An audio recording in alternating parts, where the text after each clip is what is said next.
Hello, and welcome to the Awaken to Your Body's Wisdom podcast. I had the honor of interviewing in this episode Shelly Prosko, and I can't wait for you to hear the conversation. This is part one of two because we just had so much we didn't get to, and it was so amazing having this nerd out session with her about all things physio-yoga, the science of compassion, and I love this idea that I learned from her regarding not just self-care, but we care, and how we can cultivate that through self-compassion. I can't wait for you to hear it. I hope you enjoy, and give us a review or a feedback regarding what you want to listen to and what you want more of. Enjoy. All right, so welcome, Shelly. For those of you that don't know, I'll just introduce Shelly Prosko. Shelly Prosko is a physiotherapist, yoga therapist, author, and educator dedicated to integrating yoga into rehabilitation care since 1998. That was a good year. She has a clinical practice in Alberta, Canada, provides continuing education courses for yoga, healthcare professionals, collaborates in research, shares her work at international yoga therapy and medical conferences, and teaches in numerous yoga therapy and physiotherapy programs globally. She mentors professionals, I can attest to that, and is a pioneer of physio yoga. Shelly has co-authored several books, chapters in yoga therapy and rehabilitation textbooks, and is co-editor of the book, Yoga and Science in Pain Care, Treating the Person in Pain, which I'd love to get into more. She believes compassion, connection, and sharing joy are foundational to healthcare. So welcome, Shelly Prosko. And she's a guest on this podcast. So I'm so happy you're here. Thank you for doing this. Oh, thanks for having me. And congrats on this podcast. How are you doing? Is it fun? Are you having fun? Yeah, this has been a real heart project. I needed something I was missing the collaborations that come with being able to, go places. And so, this has really felt really good on a lot of levels. So yeah, and for us to connect, like you were mentioning, we haven't done this. I think Walker was, it would have been 5 years ago. I was early postpartum, and I think we did one video chat, like one-on-one, but otherwise it's been, in passing or in groups. And so I'm so looking forward to I know. Well, thanks. Yeah. Thanks for having me. It's such an honor. And isn't it neat? Like, when we think about our connection, like I feel really connected with you. Like I feel like we're good friends from a long time ago. And it's like, well, it's been 5 years and we've never really have done this before where we sit down. And so, so this will be great. This will be fun. Awesome. So, thank you. And I have to say, I'm not sure if many people who do know, maybe it's not talked about as much, but your sense of humor, you're funny. Really? And you make me laugh. Oh yeah. Oh my. Okay. Here's an example. Oh my gosh. And I tell my husband that he does not find me. You just made my day. No one's ever told me that before. Yes, you are. Okay. I was looking at your Instagram and I saw the Instagram post about the book that you edited that we were talking about, and scrolling through the pictures, and there's a beautiful one of Neil, the other one, another picture of the other author, and then there's you, was that your grad photo or something? 1990 with my hair. Thank you for appreciating it. Actually, I will say I thought that was some good humor, because we have our bio pictures, and that's great. That's part of it. And you just you want to change it. But it was like this. That's the kind of humor I like, where like you don't have to explain it. And the other thing was on Instagram, like you have to scroll through. So I don't think very many people, like when you're scrolling, you don't necessarily, right, go through that whole album, so, and it was at the end. And so I thought, like I didn't say anything about it in the post, just it was a strict kind of strictly about the book. And I'm like, there's going to be, maybe one or two people who actually scroll through and they're going to be like, wait, so thank you. I'm glad you saw it. And that's about the extent of my humor though. Like, I mean, but thank you. But thank you for thinking I'm funny. It's a subtle delivery, which I appreciate. And I was taking one of your courses, and we were sharing our embarrassing stories, and you shared yours, and we don't have to get into it here, but and that was another, like, just the way, and then you ended it punchline and then went on to the lecture, and anyway, so I think okay, that was another good one. Okay, well, maybe I have my moments. Every moment, because I mean, a lot of the things that we're going to talk about, like, I think there can be joy and lightheartedness, and there has to be amongst the the things that we deal with, and especially right now when we're all living through a collective trauma. I think there needs to be space where we remember who we are, all parts of us. And so I just wanted to highlight that part of you, that I think, we're going to talk about some stuff, but we're still going to have some fun here as we do. Yeah. Well, I'd just say before you move to the first thing, like, I really appreciate that, because that's actually something, I do feel joy. I think that was in my bio too, even at the end. Like, I do think joy is an important piece, and we have science around that too, right? Especially with pain and how that can even help our physiology and etc. But it's interesting you bring that up, because that is one thing that I feel is, I've always been a kind of a fun, joyful person, but it's been an interesting journey, and I don't know, why or how, but sometimes I have felt through my journey that it's not appropriate, or to stifle that, especially when, whether it's teaching groups or even posting on social media, and then there's a guilt that comes with that, don't shine too bright, don't be too joyous, this isn't the time. So this is all interesting, like, you have to be appropriate, but I like that you kind of started with that. That's really neat. Again, we hardly know each other yet. That's a big piece of my life, is finding, or allowing that joy to emerge in appropriate ways, and not stifling it. And it's okay if I can shine and be happy and joyful. And then what I've learned, of course, over the years is, like, that is part of service, if done appropriately, not, rainbow unicorn flippantly like that. But if done, so then I'm like, okay, if that's kind of part of me, and that's where I feel my harmony, and that's, just where I feel comfortable in, then maybe that's part of my dharma, or is to try to shine that and then help lift others in some way. So yeah, that's really cool that you started with that. Well, I think that's what comes off in the time that I've spent, in some of your courses, and time with you, is that joyful spirit. And I think that's what, it's just really just being yourself. When you're being yourself, I think everybody connects to that. And I think, so I think that's something that I've connected through you, to you through is the joy, and trying to find the joy in all of this. So one of my, actually, since you mentioned Dharma, that was one of my questions I was going to get to later, but let's start there. What has been your Dharma, since you mentioned a little bit? What do you think your Dharma is, your purpose, or part of it as it evolves? Yeah, I like that last part there, as it evolves, because, it really does, doesn't it?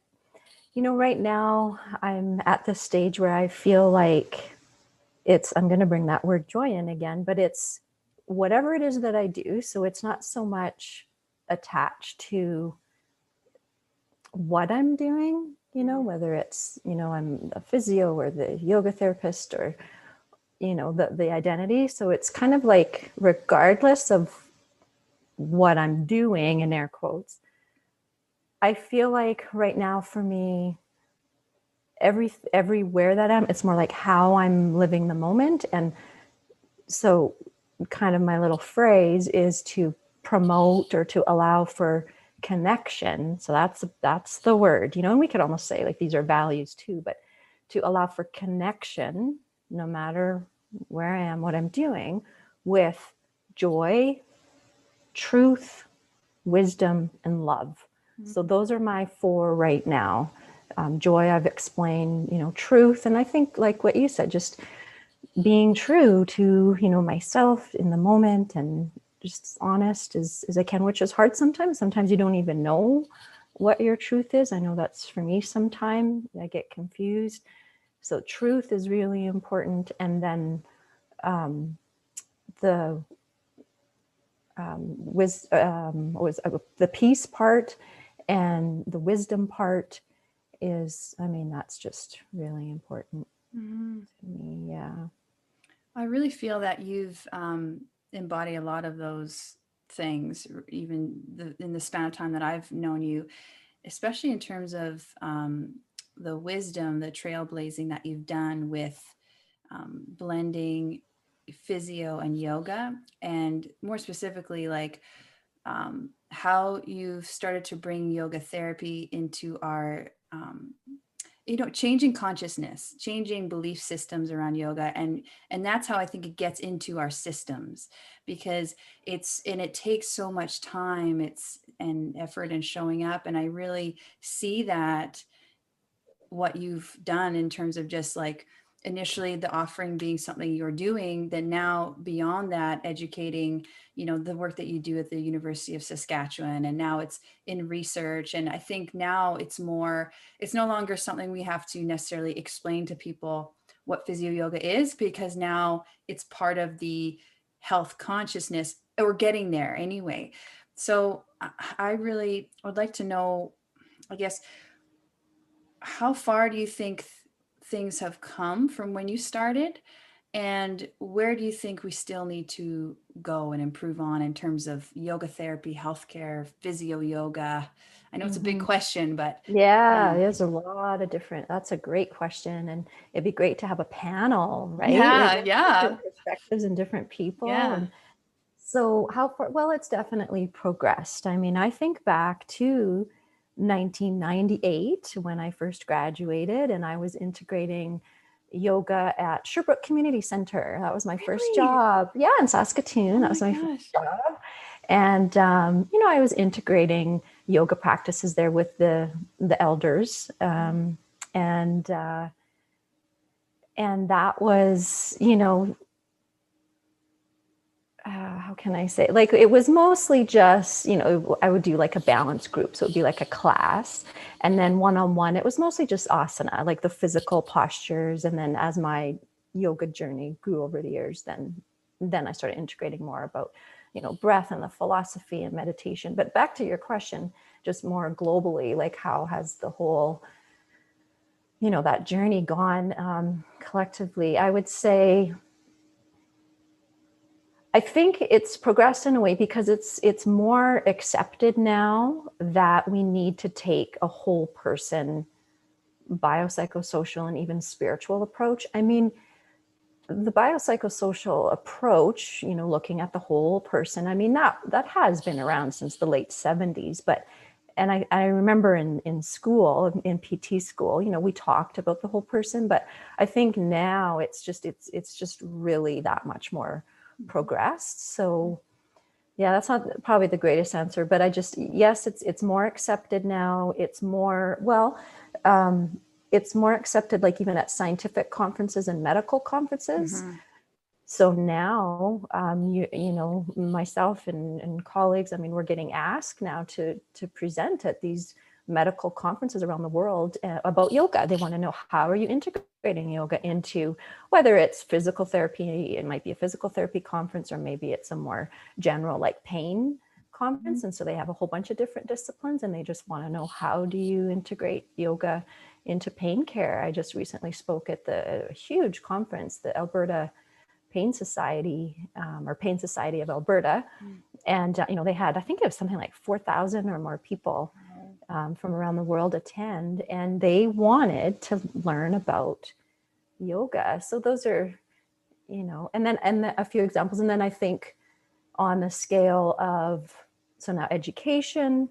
So as you know, like I guest lecture at the U of S, but also another university in the US, and then other colleagues are guest lecturing at other universities. So the curriculum is bringing that in. Mm. And then also on the level like yourself. So, all of us physiotherapists that are integrating yoga from 22 years ago to now, I mean, there's thousands around the world that are doing this, and it's just, I mean, it's phenomenal, right? And you see it too. I'm sure you have more connections now than you did when you first started this, I'm sure. It's really, it's amazing to see, but it does take, people being the first. And I like what Kamala Harris says is she's the first, but she's not going to be the last. And I think that's really, to me, the definition of a leader is not trying to hold the space alone, but to create the space for others. And I really feel that I've benefited from that. And with others that are also starting to do this work, it's real. It's a real shift even from 5 years ago. I've found in Saskatoon and throughout the province. So yeah, it's been quite fascinating to see your journey even in the last 5 years, and where it's really gone now, like from, not just locally, but like international, like you said, like conferences. And I've really found, even doing some of the lit reviews, that like when I did the systematic review, that would have been in 2015, the literature has like quadrupled in that time on that same topic. And so it's really fascinating. And I think you're doing amazing work in it. Yeah, and that's another arm. You're right. The research. So, we talked about some of the different levels of this topic, but that's another one. There's much, much more research around yoga for, in rehab, and then just for specific, in specific populations. And then on the other, when you ask that question, how has it progressed, or, where has it come? And there's so many different ways to think of that too, because we can just think sheer volume, which is where, I think I was kind of thinking, okay, there's more now and all that, but there's also like mentality has changed. And I think even the general population now, not everybody is familiar with yoga therapy, or, people like you and I who integrate yoga into rehab, but it's not, I mean, I think more and more of the general public are understanding that, you can use yoga for your back pain. Like it's not a surprise, I don't think, as much now to people. So that's really progressed over the years. Yeah. And to what you first started talking about when I asked that question about how the biopsychosocial model and spiritual in there as well, and how it's becoming more common. But I think, like you mentioned, individuals are wanting that more whole body, holistic approach versus just looking at one aspect of them. And so I think the research is showing, and maybe you can speak to this more too, is that it's becoming popular because it's effective. And it's how I think maybe a more natural way in terms of how we should be working with people as people, not just as a brain, an arm, a heart, a person with pain, or, but I know you've spent time talking with Gabor Mate and that wow chat. So if you haven't checked out Shelly's wow chats, you can check it out on YouTube, and I'll be putting in the show notes all of your website and all of your stuff. But let me just find this here. So I'm wondering, he talks about how some of these autoimmune diseases and even diseases such as cancer may stem from the hidden cost of stress. And he talks more about that integrated approach as you were just talking about. What is your take on that, and the hidden cost of stress and its link to disease? Yeah. So, and kind of tying that in with the biopsychosocial spiritual approach. So what we know about, I can really speak to pain and the science around pain. But even with, different chronic diseases, but, we do know that the whole person, so the bio part, which is all aspects of our physical existence. So not just the musculoskeletal system, but our immune system, our hormonal system, our nervous system, central peripheral, etc. And I mean, all of them, right? Gastrointestinal, all of these systems together, you can't really separate them. Everything is intertwined. The mind and the body, we talk about mind-body connection, and that even that language suggests that the mind and body are separate and they're talking to each other. Yeah.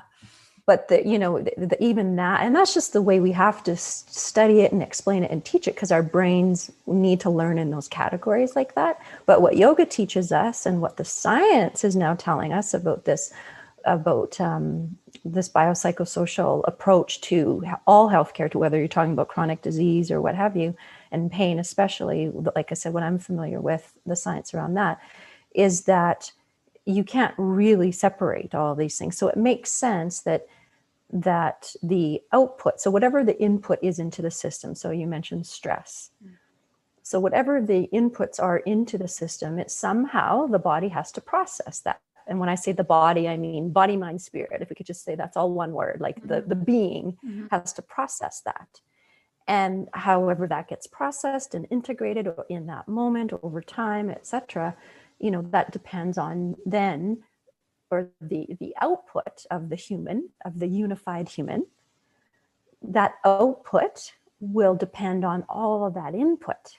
And output, what I mean by that is, anything, our pain experience, any kind of disease, fear, anxiety, depression, like you mentioned, an autoimmune dysfunction, kidneys not functioning properly, issues with our gastrointestinal system, what have you. So everything that would be considered an output, our thoughts, beliefs, how we relate to ourselves and how we relate to the world. Pain is in that output. And then all those outputs become another input into the system. And so it's this, so that was the bio. I was sort of saying bio, but then to break it down, biopsychosocial. So the psyche is, of course, we talk about the mind, and then social is that the interactions we have, around us, and then the spiritual part, that could be connection to your true being or essence self, or to divinity, God, whatever that it means to you. So yeah, I don't know if that kind of helped, but I think what you had asked, what do I think about that? So I think we have to also always circle back and remind ourselves about language. So, it's not, nothing's linear. So it's not like stress causes, we have to look at that word, right? Because that's very linear. So stress causes this disease, or lack of sleep causes chronic pain, or fill in that blank, right? So instead, we just say, there's a lot of different inputs. So stress, and let's even say, not even just stress, because stress isn't a bad thing. We vilify that a lot. It's not really the stress, because that's part of being human. It's how we process and integrate, and our resiliency. So stress can be a really good thing, because that helps us build resilience. But stress that for whatever reason, especially over a prolonged period of time, might not be getting, processed in the most healthy way by the unified human. That output, it can provide input into the system that contributes to dysfunction in the output. So yes, the short answer is yes. The hidden cost of stress can contribute especially to autoimmune dysfunctions. We are finding that it can be a contributing factor. Yeah, and I think that's really important to clarify what you said, because I think some people, it can be oversimplified to, I have stress, or self-blame. It just fills it. So I have this disease, and now it's because I'm stressed and it's my fault. And there's much more to it. And I think what you touched on is so important for listeners to hear, is that, yes, an excessive amount of certain types of stress or input, whatever that might be, trauma, whatever causes that, if not processed, may result in XYZ, depending on biology, genetics, all of that, previous traumas. Sorry, go ahead. Yeah, you're going to say. Oh no, sorry. No, you finish your thought. That was just She was saying like that I have waving a her hand in question the air. Yeah, it was good. But when you're yes. finished. So no, But I think keep going. that's the key there is processing. And sometimes we can become almost detached from and not realize something needs to process, or not have the tools of how to process. And if we have a genetic predisposition to an autoimmune condition, there's no question that increased. I'm seeing a lot of people's pain increase during this time as environmental stressors are increasing. So I think that's one thing I just want listeners to hear, is that, like you said, there's not necessarily a direct linear cause effect. It's more nuanced than that. Yeah, and the science, is consistently going integrating the nature versus nurture. So nature is that, like you said, that's the genetic. You may have a genetic predisposition, but doesn't mean necessarily it will manifest in that disease. And that's the nurture part. What's the environment like? So I had put up my hand because we talk and then we think of things. Yeah. And so that inspired me to add this. It might be helpful for listeners, getting back to Gabor Mate's, work. And he says in his book, so when the body says no, and that what you're talking about, how stress can contribute to a lot of these, to chronic diseases, including autoimmune. And he explicitly says several times, and you already said this, but I just want to emphasize it. What he's sharing is not about self-blame. It's about just helping and widening our awareness so that if there is anything we can do, to help us take some responsibility. And then that is the idea I wanted to get to next about self-care versus we care, because you and I are all about self-care, and I know you're doing that thing on Instagram and permission, and it's just beautiful. And I have I have a little webinar and stuff on self-care, and I do courses for healthcare professionals on burnout and self-care. So I'm all about self-care. And then over the years, as I've learned, and I know you have too, it's a yes and. So when we say self-care, we're not saying all of the responsibilities on you, and because then it comes down to we're not doing self-care good enough even. It's another thing we lack. And so that's not what this is at all about. Gabor doesn't have that in his work. You and I don't have that in our work.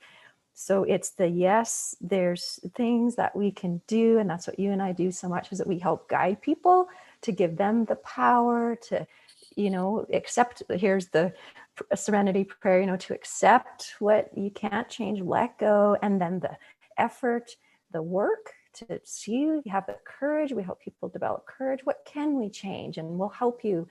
And so that it's a partnership. And then from the self-care to the we care, which I know you're, I love your platform here and how you present yourself to the world. And I like to be more like that, but it's this idea of, it's so much more than the individual. Like, we care. So we have to look at also the social support systems and all the different, systemic things going on in the world that maybe don't support people to make healthy choices, or or to support their self-care. That gets, it's another sort of tangent, but it's really important that we have to understand we need it. We need all of it. Yeah. We need ourselves to work, and then we need support. So I just wanted to add that. I thought that's important. Yeah, I love that. I love that we care. I've never heard it framed like that, and you're so right. I've heard that often, self-care becoming another thing that we have to do. And sometimes what you just said, it becomes another thing we fail at.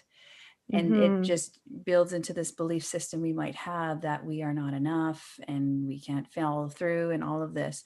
And I love what you've been doing with the self-compassion, because that to me is such a beautiful way to speak to this. And I remember when I was graduating from university, there was a lot of research coming out about self-compassion. At the time, it was a new thing. But can you explain to listeners what self-compassion is, and maybe some tangible things, how you bring it to life? Oh, I like that question. You're a good interviewer, Adrianne. I'm just asking the questions I want to know. Well, just the way you ask them, like the questions are amazing, and the way you ask them, and just you're an amazing host. Yeah. So what compassion? We'll kind of describe it, and then what was the second? Just what it, how I bring it to we life. Can bring it to life. Yeah. Yeah. So, well, compassion's okay. It's interesting. I'll kind of get a bit heady here, define, and then I'll maybe go more into my heart. But so I have the chapter in the book, Compassion and Pain Care. And so for about 2 years, about a year and a half, I really dove deep into the science around compassion, all the literature around compassion in preparation to write this chapter.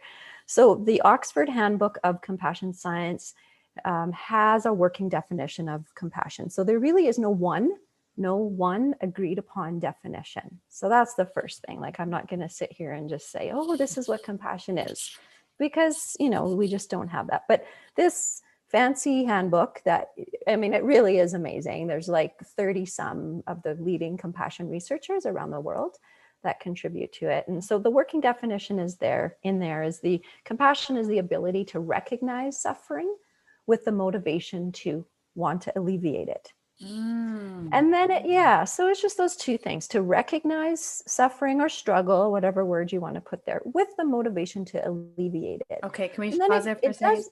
Yeah. So recognize suffering with the motivation to want to alleviate it.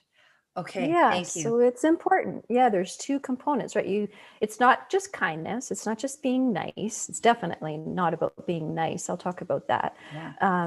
It's not just being about kindness. Kindness is a component of it. But there's an awareness here, right? Because recognize the suffering. So you have to have an awareness. And then you also there's a motivational component. There's an action. So, well, it goes a little bit deeper. So some people would say the motivation to alleviate falls short. That's just a motivation, because then you actually need behavior. So that's the simple definition. And then that was going to be my next thing. And they talk about this in the book. You're right. After the motivation comes the action, the behavior. And another woman is phenomenal. She's like ecologist, anthropologist. Her name's Joan Halifax, among other things. She's a Zen Buddhist or Zen meditation teacher. Anyways, and I use this in the book chapter, her model of enactive compassion. Oh, and it's so beautiful. And so she's got this idea that even that definition that we just said falls a little short, because compassion, it goes a little bit beyond that, which is it's a wisdom that emerges from the context of the situation. You got to say that again. I know. It's a wisdom that emerges from the context of the situation. So now getting more into the heart of this and kind of putting it into, like you said, how do we embody this or bring it to life? So it's this idea that if we can look at compassion as, like I said, this wisdom, and it includes yourself. So the word self-compassion, there's, Kristen Neff she's probably, one of the leaders in the self-compassion research. And her research is phenomenal. And I've got her model of self-compassion in the book chapter, but that self-compassion model that she has, it's within compassion. So let's just be clear. They're not two separate things. So compassion includes yourself in there. So from there, when we look at this inactive model of compassion, it consists of like all these components that we can actually cultivate, we can train, and they're not compassionate, in and of themselves. They're just components and now this is why I wrote this chapter. It's yoga when you look at all the components. So it's things like setting an intention. You have to have an intention, and that's part of that definition. You have the motivation to alleviate the suffering, right? So you have to have an intention, set your intention to serve self and serve others. And we do that in the therapeutic relationship a lot, right? Like, I'm going to take care of myself first and take care of the person in front of me. I'm here to serve the person in front of me. So that's the first thing. You needed a genuine heartfelt, authentic intention. Yeah. And you can see where this is going. So another component would then, well, and this might be the second one. There's no order really, but awareness, the attention. So you have to be fully present and aware. And we do this as yoga, pratyahara, focus, concentration, dharana. I mean, we have all these practices in yoga because the more we can focus our attention, the better we are at regulating the mind and and be able to be fully present in that moment. And this, we've got a ton of science around this now, with the changes that happen in the brain. It can help us be obviously more aware of what's happening in not just with the person in front of us, but the whole context of the situation. Because you could have two identical situations where in that one moment, maybe the compassion, wisdom that emerges from that moment might be offering that person a Kleenex. Like if that's your robotic kind of, okay, the person's crying, here's a Kleenex. But if you have no context around that, the Kleenex box is in the other room. I mean, you're not going to, the person's crying, you're not going to go stand up, go run, get the Kleenex, leave them there. Like, I mean, and a lot of this, you think, well, that's just intuitive, but sometimes it gets trickier than that. And sometimes we don't always make the best compassionate response. So anyways, can I go on with a couple more of these components? Do. I'm loving it. Yeah. I know, it's so beautiful because it's practical, it's tangible. Like, it's like, what? There's actually, I think so we've got people need to hear. Yeah. Yeah. And intention and the attention or the presence. And then this other domain is like the emotional, or we call it the affective domain, but it's just, it's kind of piggybacks on the attention part, but it's being fully present and aware of what's happening inside of us emotionally. And a lot of this can be done through interoceptive awareness practices. So you and I and all of our kids do this in physio yoga and yoga, where we do these body scans and we help people withdraw kind of the outer senses and go into that inner awareness. And so we can pay attention to how are feeling the emotion, and so if you're in front of someone, it can be, this is applicable to anyone listening, whether it's a conversation you're having with a loved one, or you're in a therapeutic environment, or you're on social media reading some of these things that are really hard to read and our emotions are coming up. Well, there's the yoga. And part of the component of compassion is the first thing you do, or one of the first things you do, intention, attention, and then how's it feeling in the body? I have anger, guilt, sad, and then so you have these emotions and how they're feeling, and then just moving on to the rest. There's this, it helps to gain insight into the situation. There's changes that happen in our brain that make us better able to be aware of what the other person is feeling. So we have research, and it's like insular cortex part of our brain stuff. It's kind of interesting. It's showing that if we're more aware of our own emotions, it's more likely we can be aware of the other person's emotions. And then we might be better able to regulate. So this is really important in therapy. This is important in life. And I know you're getting excited because you have a lived experience of this. I know that, like, you feel it when you communicate with your loved ones and your friends. We know that and this is what yoga tells us, if we're more connected, in tune, no matter what it's okay if we're feeling angry or guilty or jealous. And then we work with that and it's not like you're doing a big therapy session in the conversation, and it gets better with practice, but we can cultivate these things outside of, just on our own. And then when we're in the moment, it's a skill. I'm not great at it, but I'm learning. And then it just starts to be, okay, now I'm more regulated, and now I can get a sense of what that other person is feeling. I'll let you say some stuff here, and there's one last stage, but I'll let you go. I just want to tie these two things together, what you're speaking to, because this process of intention, attention, emotional, it's the first process is like getting real and going inside, and then listening to what you're feeling, so that we can essentially process the input so that our output isn't more hurt, isn't more harm. It's, and it doesn't then get stuck when we're talking what we were talking about, Gabor Mate's,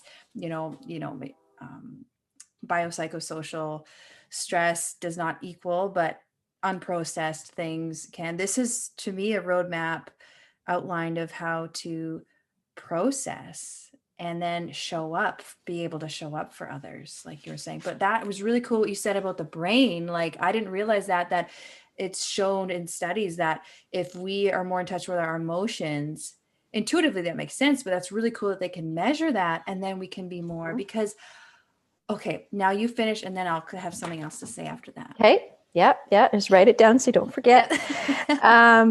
That's what I do. So, yeah, and I can give you links to, like, that's Bud Craig's work in mailing and stuff on that's interoceptive. That's the interoceptive research. Interoceptive, yeah. There's a huge link with body awareness and all these scans that we do in yoga, and this is ancient yoga wisdom, but there's all this research coming out now that these interoceptive practices, which could be, they're saying now, it's not just body awareness, but it's breath awareness, thought, emotion. So anything that's pratyahara, seems to really be, or it is really linked to our cognitive processes and our emotional processes, and then somehow relating to connecting with another person, and potentially just being better able to judge the situation. And then the last three, so insight, that's the domain. It's really just gaining more insight into that situation, by doing that. So we're cultivating insight, and there's some other things there, but I'll just go on. It gets pretty deep. We want to watch our time. So the last two, just being embodied. So this is that having that subjective felt sense of your experience, a little bit already what we've talked about, but I think embodied is a bit different, because we're really talking about now. So this is an important. So yes, we want to, pay attention to what's going on inside of us. And that's Gabor talked about that in our WOW chat, actually. He was saying how when he's working with people, he notices tension going on in his body. And then he knows when that's tension, it means pay attention, and so, and you can, and I've felt that too. If I'm talking with someone or something's coming up, and then all of a sudden you if you're more aware, you start to feel this tension. Maybe it's in your throat or your chest or your shoulders, and you're like, there's a sign, there's a signal. And then, but here's the thing about the embodied part is, yes, we've just talked about all this attention and everything, but we have to also fully show up for that person. So we can't be just, we have to divide our attention. So this embodied sense of embodiment isn't just about us. Embodiment is being fully embodied in the environment. So what's going on, what the person is telling us. So we're fully, wholeheartedly present, listening, not to fix, but listening to understand, listening not to respond, but listening to just receive. So we have to be able to do that and be fully present and stay in the body. And that's just a skill, not just, it's challenging, but this is what yoga can help us. The practices of yoga can help us. And then the very last one is what the very first thing that you said when I said the definition at the beginning. You're like, oh, there's an action there. And that's the last part of this, an active compassion process, which is the engagement domain. And that's compassion and action.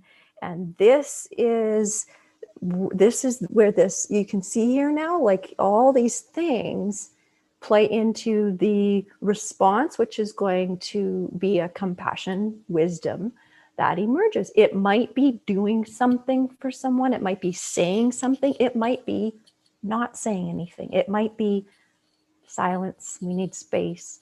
It might be asking for help. It might be setting a boundary.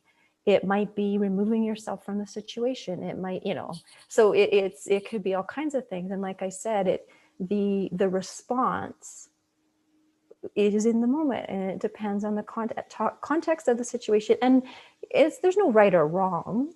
We make choices all the time where we reflect back and we're like, oh, that wasn't the most kind thing to do, especially when you have ethical things that collide.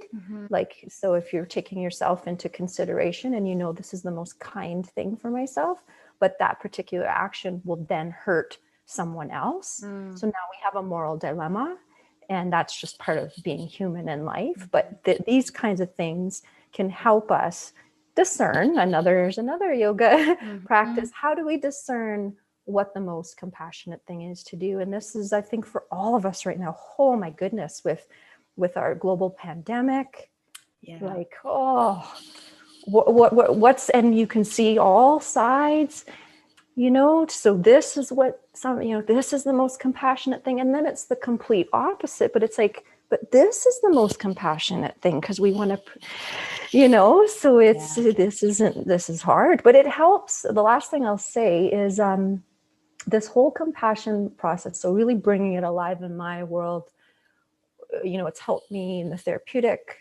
relationship to really try to help understand where people are coming from and how I can better serve and better help. But also it's really this whole compassion process and wisdom thing has helped me just be more patient and even kind with myself, and just understand like there's not always a right and a wrong per se, but just keep trying to make the best choice in that moment. Yeah. And remain curious in trying. Well, thank you. Yeah. Thank you for that. That's huge. Yeah. And that's yoga, right? Exploration, curiosity, and humility. Like that's really part of the essence of yoga, I think. Don't you? That curiosity, exploration. Yeah. And I think I had so many just ahas in my mind as we're talking. And I've had in other conversations where, we said compassion is always the answer. But when you break it down into this way, to me, it feels more lived, more visceral, in not just, it's just like when we say self-care, or not just be compassionate towards others. It's like, what does that mean? Well, it means all of those things you mentioned. It's really doing a deep dive, learning, remaining curious, and it's a constant process, and it's a skill, and it needs to be learned. And I have a good friend who does mindfulness in schools. And I feel like if we can help our children to learn this tool, I feel like a lot of the conflicts we have and misunderstandings we have, not just individually, family, systematically, I feel like a lot of those things can be alleviated when we're actually at a place where we will listen and care to listen and care to hear. And so for me, this is just so monumental. I know. I love this topic, and I love that you're so passionate about it. And when I really started diving deeper into it, like this is just, to me, it's what the foundation of everything. And even in that Oxford Handbook of Compassion Science, they have a chapter of compassion and education. It's a full chapter, and it's just beautiful, right? And talking about the value and some of the science and stuff. And then there's a whole chapter of compassion in healthcare, and it just makes sense. Compassion in leadership. They have a chapter on that. Compassion just in communication and in our everyday lives. And yeah, it's just the foundation. And you said it so beautifully. And I think another point I just want to bring up too is, we didn't talk a lot about Neff's self-compassion components, but, she's got the mindfulness, being aware that you're struggling, and the idea that you're not alone. It's okay. Just be mindful and aware. You're not a bad person.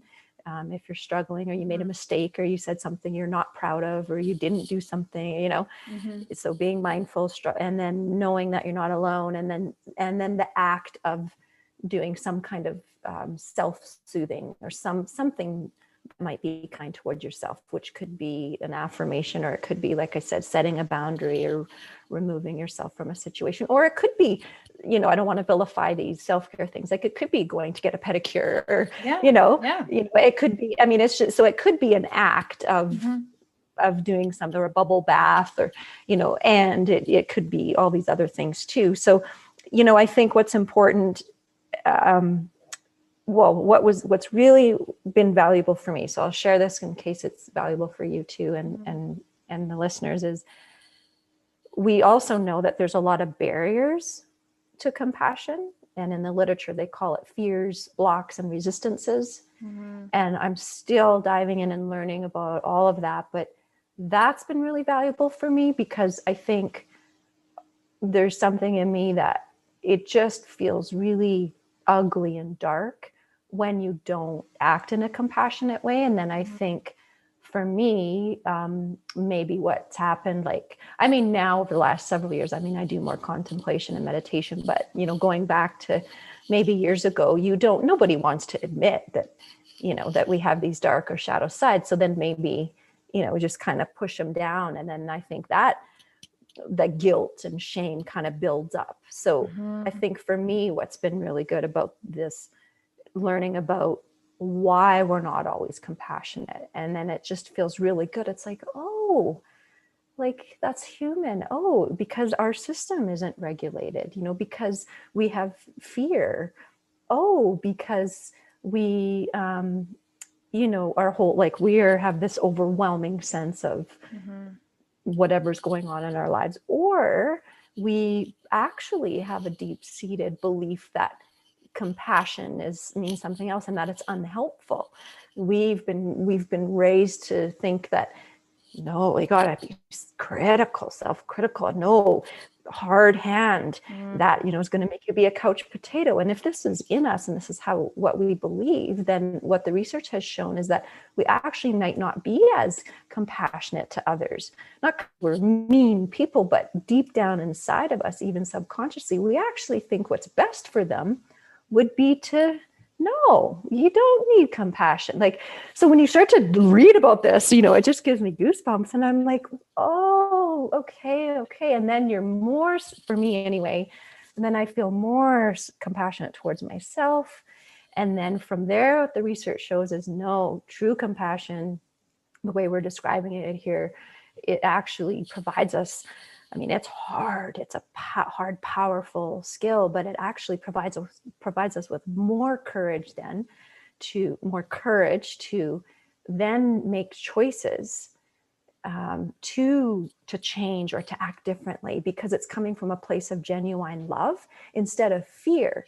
So that hard kind of, that idea of, no, you should know better, and in that tone of voice, and that, yeah, it can work in the short term. It might make you change your behavior, but in the long term, it's shown to be more connected to anxiety and perfectionism and making changes from fear. Whereas the self-compassion literature is showing us, isn't this interesting? No, it's not making us soft. It's making us really love and accept all parts of ourselves. And we then act from a place of genuine care and love for ourselves. And lo and behold, the research shows, wow, we make actually healthier choices. We are more willing to try new things. We're more willing to make mistakes, and it's so, in the literature is coming out quite strongly that this stuff seems to overall be more helpful, or just more healthy and more helpful than being self-critical. I love that you mentioned courage, because I've been doing a bit more, writing mantras, just meditating, mindfulness on this. And I really feel that it takes courage to truly see ourselves and be with ourselves. But until we are courageous enough to go in, we're not going to be able to have the space to show that same, if we're not loving and compassionate towards ourselves, it's very challenging to be loving and compassionate towards other people. It comes from the same place. And I feel like that's where to start. It always is going in so we can go out, so we can be, we care, but it takes, I'm glad you mentioned courage, because it does take a lot of, it's scary at first, but that, I feel like you mentioned perfectionism. self-compassion to me seems to be the remedy to perfectionism, Mm-hmm. because just of what you mentioned, perfectionism is trying not to fail, armoring up. So we, but being human is to fail, and resilience is proven courage. And I think the more we fail, we get up, we showed ourselves something. We showed ourselves something. And so Mm-hmm. I just love what you're saying about all of this. It's just, I Mm-hmm. had so much more I wanted to ask you about, like all the pain stuff. We're Well, we already could do at, it. We'll wait till you've had several more guests and we can do another one later on if you need another. Yeah, we'll have lots more. Yeah. I love that courage thing too. And I think one thing that came to mind when you were saying that, so, and part of my work, what I would, what I want to do, and I got to figure out more ways of how to, do this even better. But if you think about yourself, and listeners can do this too, and then even for you right now, Adrianne, if you think about yourself, and you don't have to answer this out loud, but what do you need to be more courageous? Whether it's courage to dig deep and accept, some maybe things you're not proud of or whatever. And when you just kind of feel that, like, what do you need? And I know for me, what comes up is like, I need support. Like, I need someone, I need permission almost from myself. I know it's permission, absolutely. But what's helpful is just one ingredient. I'm not saying I'm relying on others, but it's helpful, I think, to have this courage from within to emerge, is to have support and to have permission, like that it's okay to have feelings of jealousy. Like it's okay to feel really angry at a particular person, and you want to like, that's normal, and I know for me, I know how to do sadness. I've always been very good at sadness, but I don't really know anger, and so I'm starting to learn, because that's wrong, that's bad, that's not compassionate. I can't be angry at Adrianne. Like, no. But it's like, no, you gotta pedal back. And if if it's a natural thing that's coming up, so how do you have courage to look at these things? I think having permission from, I don't know, it's not from necessarily a person, but just from society, from our teachings, like permission that it's okay to feel these things, and that you're worthy, you're whole, right? And then from there, you have then maybe helps us to have the courage to go deep. So that's my lived experience, is it's been helpful from some of this tough work I've done and going inside. It's people like you. I mean, just, I feel like there's just a love from you, and it's like, okay, I feel safe with her. You love me. It doesn't matter. It sounds kind of corny, but it's support from around has helped me a lot. To know I'm worthy, even though. So that this last 2 years has been transformational for me in finally allowing, getting to a place where I felt worthy enough to receive support. And it came in the form of other women. And I felt it took me recognizing I'm worthy of support and help.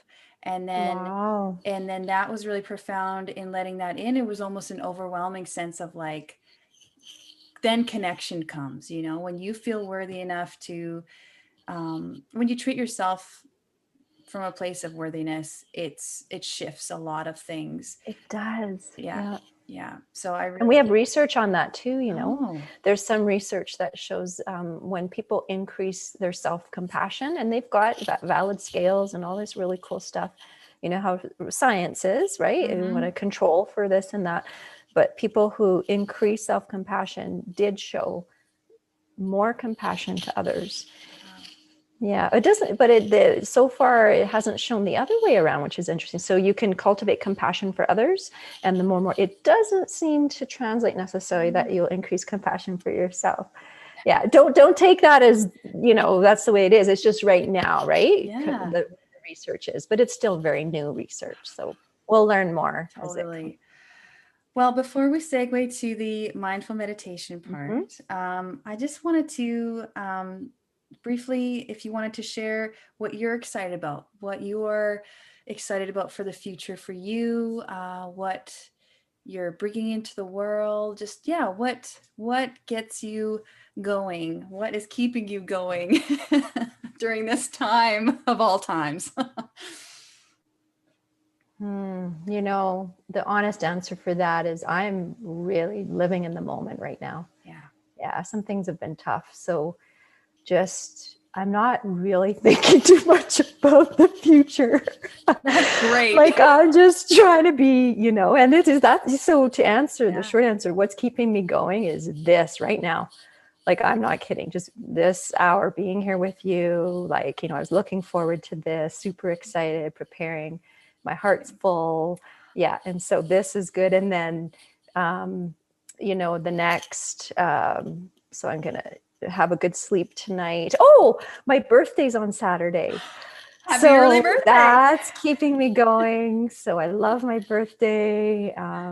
You know, so hopefully I have a lot of Zooms and stuff. And then, yeah, so that, you know, that's it. And yes, I have things coming up in 2021, but just, you know, and it just excited to do more of it, like share what we've been talking about here, since it was a lot about compassion, is finding just more ways to get this information out. So whether it's like this is perfect, this is it, you know, like this, so maybe a few people will hear this message and that will help them in some way, whether it's working one-on-one with a patient, whether it's like I have a little course right now. It's like an 1.5-hour webinar on this topic, and I have a bunch of free stuff. I'll leave all those links. There's so many resources, a lot are free. So I'll leave all of that. I have meditations and stuff. And then I am working on hopefully like a larger course. So from the book chapter that I did on compassion, and this other 1.5-hour webinar that I have has a couple practices in it, but I'd like to do a bigger one that has, you know, more practices. But that's not really what I'm most excited about. I'm really just excited about like our talk after this, and then sleeping tonight. I like sleeping. I love sleeping. I love that. Yeah, and this has really filled my heart too. So thank you again. And what do you think? You ready to guide us through? Mindful moments, whatever you like. It's good with me. Yeah, maybe it might last about 5 minutes. Right. Because I'll take us through a little scan. Okay, great. Okay, so get comfy. If you want to change your position that you're in, if you feel like you want to lie down or something, give you a moment to do that. And you can close your eyes if that helps you go more within.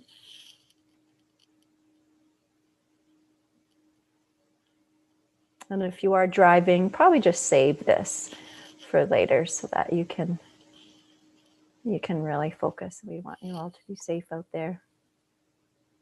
And just bring your awareness to your breath. Noticing any sensations. Maybe you're breathing in and out through the nostrils, so perhaps you feel how the breath might be a little bit drier and cooler on the inhale, and maybe a little more warmed and moistened on the exhale.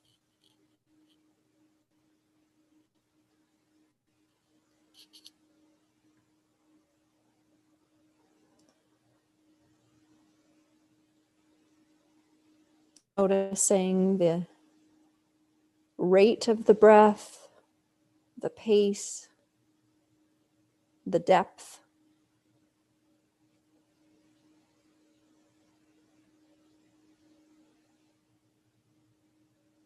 The length, so the length of the inhale compared to the length of the exhale. And you don't have to change anything, we're just noticing.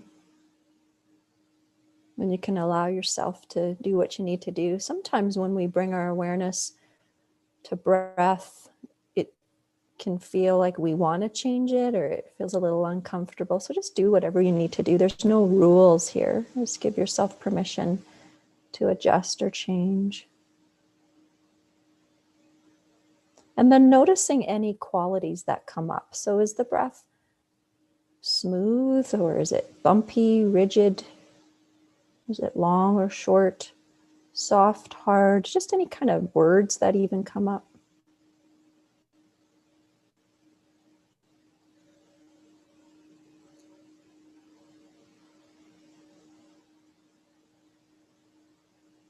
And notice how your body responds to breath.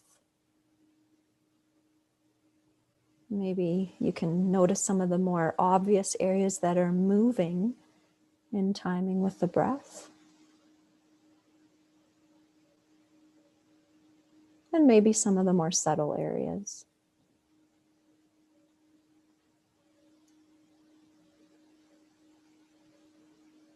Noticing any physical sensations in the body responding to breath.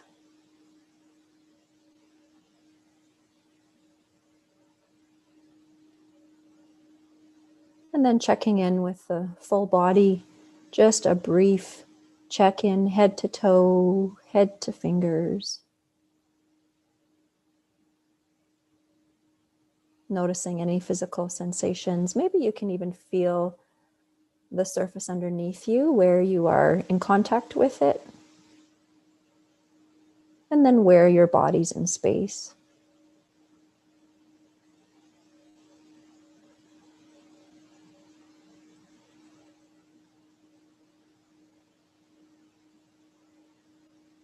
And the next 3 exhalations, just letting go anything that doesn't serve you right now. And you don't have to force it or even think about it too much, but just an idea of with an exhale, maybe it's some body tension, or maybe it's a thought that's lingering. I'm going to take you through a self-appreciation meditation. So in the next exhale, just let go of anything maybe you don't need, and you can always come back to it later. I'm sure it'll be there for you.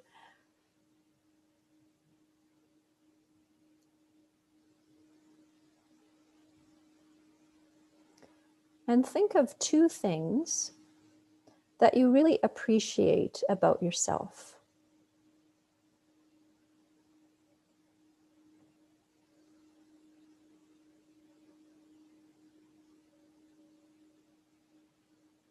And then go a little bit deeper and think of 2 more things that you really, really appreciate about yourself.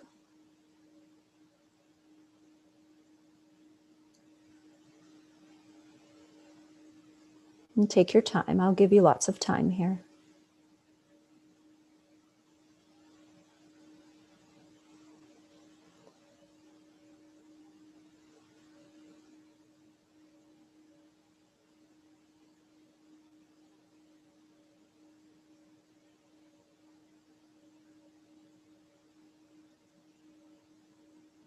And giving yourself an inner nod of honoring and appreciating each one of those things. And maybe you thought of just one thing, or maybe 2, or maybe all 4. It doesn't matter, but just kind of giving yourself, going over those things you brought up and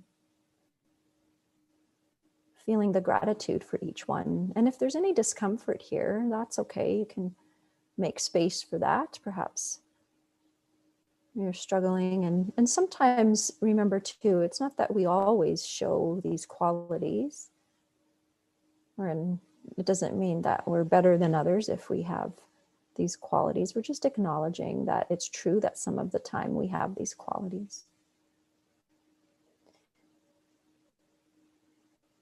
And then think about for a moment of those qualities that you've brought to your mind, and maybe you can even bring them to your heart. Are there any people in your life that helped you develop these qualities? Maybe parents or friends, and maybe a coach or a teacher, or maybe even someone you haven't met, like maybe an author or a poet. Just think of each one of those qualities in your heart, and I'll give you lots of time here. And just think about the person or the people that have maybe helped you mold these.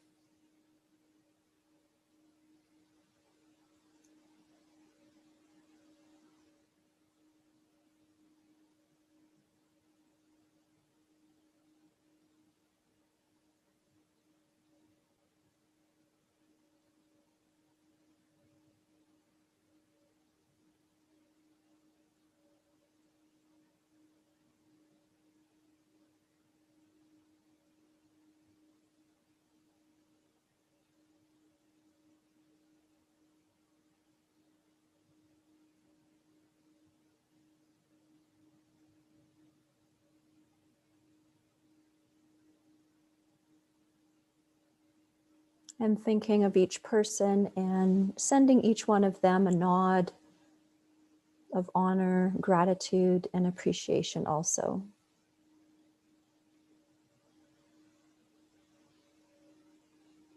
Noticing breath and body if things come up, and just embracing them and being fully in the moment.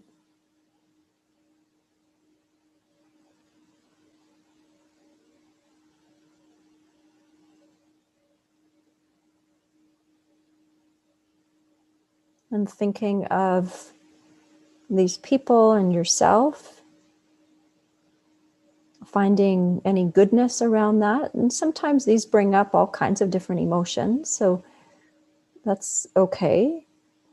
But if you do have some kind of goodness around this practice, if you can touch it, taste it, savor it, let it soak in, you can allow yourself those good feelings. And if it brought up some other things, that's okay too.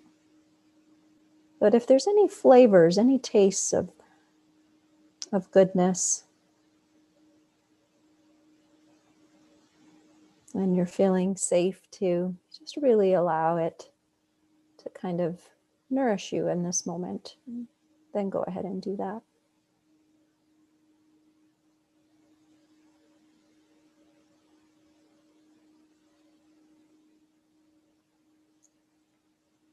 And then coming back to breath and checking in with the body.